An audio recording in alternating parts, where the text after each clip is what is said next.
week, Patriots fans, and we play the Bengals in Week 1 on Sunday afternoon, but I would love to go live for Week 1. I would love to go live on Patriots Today by Chat Sports for every single NFL game this season for the New England Patriots, but I do need to know that you guys want me to. Give me 25 new subscribers on this video alone, and I will 100% go live an hour before the NFL season kicks off for the Patriots on Sunday.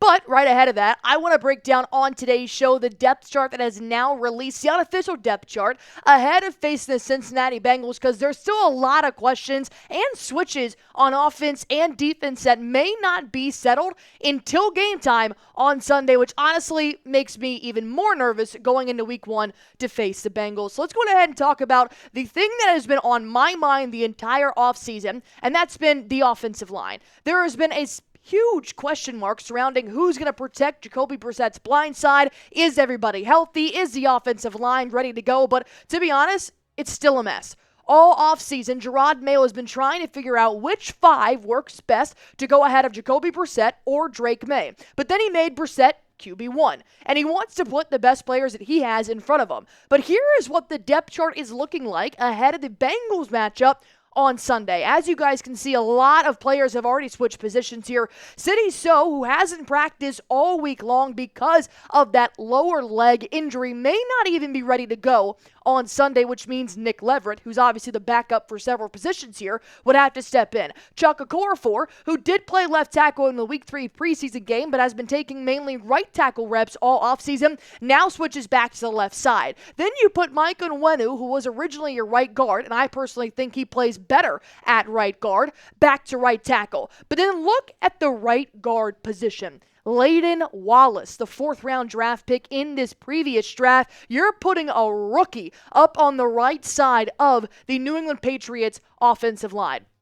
Notice how you don't see any Verderian Lowe here. That's because Verderian Lowe is also questionable ahead of Sunday's game alongside Cidy. So you've already got two fat Qs right next to their name in the unofficial depth chart, which makes me very nervous. Now you've got a rookie on the right side as well. It may be very fluctuating because Jerod Mayo has also said, this top five, this starting five, it may not be what we roll with on Sunday when it comes to game time. But why don't you know? How do you not know who your best 5 offensive linemen are, despite the injuries from and Verderian Lowe, and who should be protecting your quarterback when in Week 1? And Jerod Mayo said earlier today the Patriots are still going through picking their starting 5 offensive linemen for Sunday. David Andrews mentioned on the Zoo and Bertrand show this morning that Cidy is still working through an injury. So even the center, David Andrews, does not know the 2 men that are going to be lining up to the left and the 2 men that are going to be lining up to the right of him ahead of Sunday's matchup. And I'm not honestly sure how I feel about Layden Robinson starting as the right guard. I know this is going to be a pretty tough game in terms of offensive movement on Sunday just because the Bengals, who didn't even have a top defense in the NFL last year, are going to wreak havoc against Jacoby Brissett because there's so many moving parts in the offensive line. But now you're sticking a rookie on the right side. I would much rather see Nick Leverett, who's got some experience, step up over that position. But like Jerod Mayo said, they're still figuring out who those starting 5 players are. So I have a question for you guys here. Because of everything I just told you about all of the question marks around the offensive line, how many times do you think Jacoby Brissett gets sacked in Week 1 versus the Cincinnati Bengals? Because let me break the ice for you. It's coming.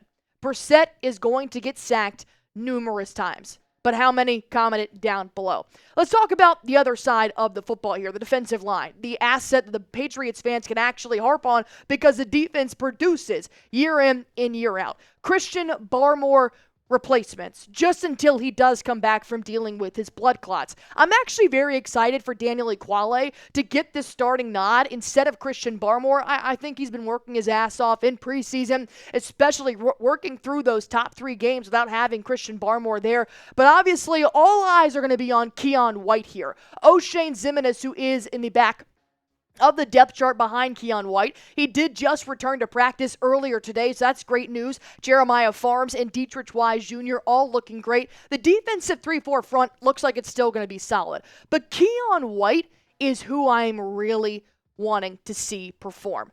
because I do miss Christian Barmore. You know, that's been out there. I've seen that when he turned 25 years old, I'm 25 years old. Being diagnosed with blood clots is extremely scary. It's a long recovery time. So with Christian Barmore, he also hasn't been hanging out with the Patriots defensive line or anybody on the Patriots because he's been dealing with those blood clots and taking care of himself. But the good news is earlier today, Christian Barmore was actually hanging out in the Patriots locker room before practice. So he's still surrounding himself with the Patriots defensive players and offensive. So it's great to see him stepping up and making sure that he can still be a vocal leader even if he can't physically be there. But I want to talk about a leader that's really stepping up here, knowing that Matthew Judon is officially gone. There have been reports that Keion White has now moved into Matthew Judon's locker. That's huge. I mean, I think that's just taking a whole metaphor of I can be a leader like Matthew Judon and taking it one step further. And I love what he's doing right now. I think that is showing the team that you can replace Matthew Judon, but he is now going to need to back it up on the field because Matthew Judon has a hell of a lot of sacks that you are going to have to try and replace. The last year, obviously, 4 sacks in 4 games. He got hurt. Before that, 12.5 sacks. Before that, he had 17.5 sacks. 15.5 sacks. Keion White needs to be producing just as much as Matthew Judon was to be able to fully replace him. But coming up, I have 3 more takeaways here from the Patriots depth chart, so do not go anywhere. We still have to talk about the wide receivers, the special teams, and then I got a little bit of an injury update here for the tight end room. But before I do that, I do want to tell you guys about our sponsor here on Patriots Today by Chat Sports. Let me tell you guys about GameTime and how this should be the only way you guys get tickets to any sporting event, any concert, or any event moving forward. I always use GameTime when I have something on my calendar. I love that I can get the lowest price guaranteed. Plus, I'm a little bit of a procrastinator, so I like that they have last-minute deals in case I really decide whether or not I want to go at last minute. And the number one thing I love about GameTime is how you guys can see your seats and what your view will look like before you have to purchase the tickets. There is nothing worse than spending your entire paycheck on a ticket and you found out you're sitting behind a pole. That's not what happens with GameTime. You guys can see where you're sitting before you guys buy, and GameTime now has a new feature called GameTime Picks that makes getting tickets to see your favorite teams play live even easier. GameTime Picks filters out all the fluff to show you only incredible deals on great seats so you don't have to waste time searching through thousands and thousands and thousands of tickets. Go on ahead, get your Patriots home opener versus Seattle Seahawks tickets right now. All you guys have to do is go on ahead and download the GameTime app, create an account, and then you're going to use promo code CHATSPORTS, CHATSPORTS. This is going to give you $20 off your first time buying tickets while terms do apply. One more time, download the GameTime account, download the GameTime app, create an account, and then use promo code CHATSPORTS, $20 off your first time buying tickets while terms do apply. And I'll also have it linked under this video in the comment section down below. Go on ahead, go there, grab yourself some tickets to any of Patriots games or anything going around in the Boston area. My third takeaway here from the depth chart ahead of week 1 is the wide receiver rankings. We know that this offense is a little unusual for the Patriots as there really is no star-studded wide receiver 1. Doesn't mean from lack of trying. They tried to get Calvin Ridley, Brandon Ayuk, Deebo Samuel, and really nobody wanted to come to New England. That's fine. I think we have a great wide receiver room nonetheless. When you're looking at the wide receiver 1, I noticed that DeMario Douglass is still going to be your top target for New England on Sunday. Now, they may end up spreading that out with Ja'Lynn Polk a little bit. That's currently at wide receiver 2. Javon Baker, more of your big play maker at wide receiver 3. But then you have Tyquan Thornton, Kayshon Boutte, and KJ Osborne underneath that. But Mina Kimes also touched on how it's really anybody's game in this receiver room because there's no obvious number 1 here. The opportunities are there for the taking, and I think Ja'Lynn Polk is the kind of player who early on will get a great deal of more targets than any other rookies purely because of the situation at hand. Jacoby Brissett has his pick of the litter. You want to go to DeMario Douglass for a quick slant? Absolutely. You want to do a quick 10 and out with Ja'Lynn Polk? You can. You want to launch it 60 yards upfield for a touchdown pass to Javon Baker?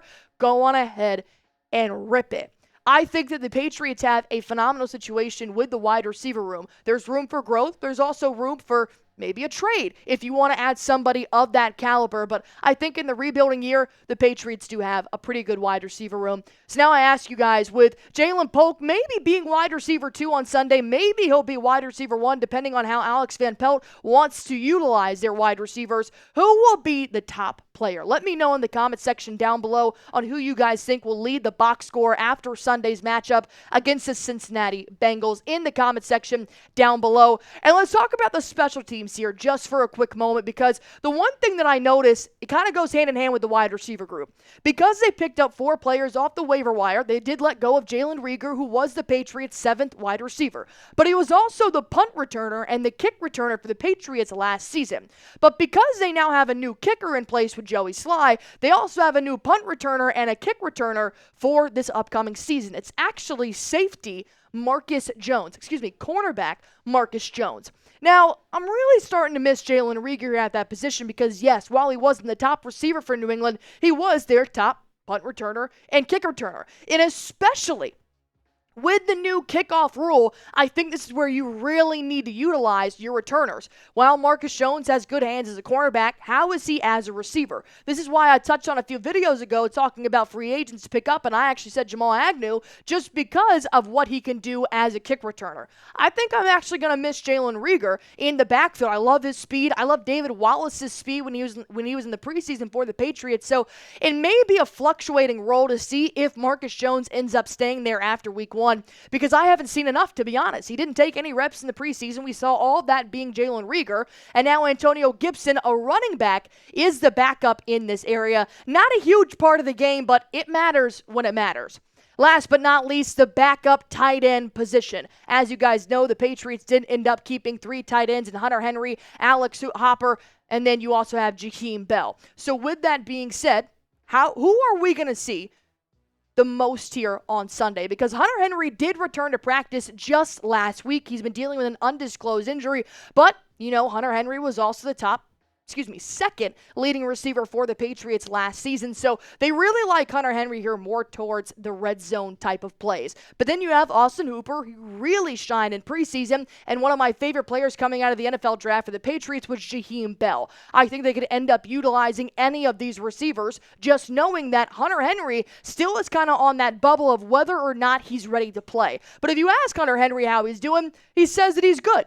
And he needs to be good because he is a top receiver for Jacoby Brissett, especially when it comes to red zone plays. I'm not sure how many times the Patriots will find themselves in the red zone this weekend, but if they do, we're going to have a great blocking tight end there, needed if he's available, or use his hands in the end zone. So with that being said, will Hunter Henry be a top 3 receiver on the Patriots yet again? He was number 2 last year. Or do you guys think the Patriots have enough receivers in their room that maybe a tight end gets moved to the top 5 receivers for the New England Patriots? Type Y for yes, type N for no. As always, go ahead, hit that sub button for me if you guys want us to go live on Sunday, Patriots versus Bengals. If you guys want us to, I need 25 new subscribers on this channel so we can go live for week 1.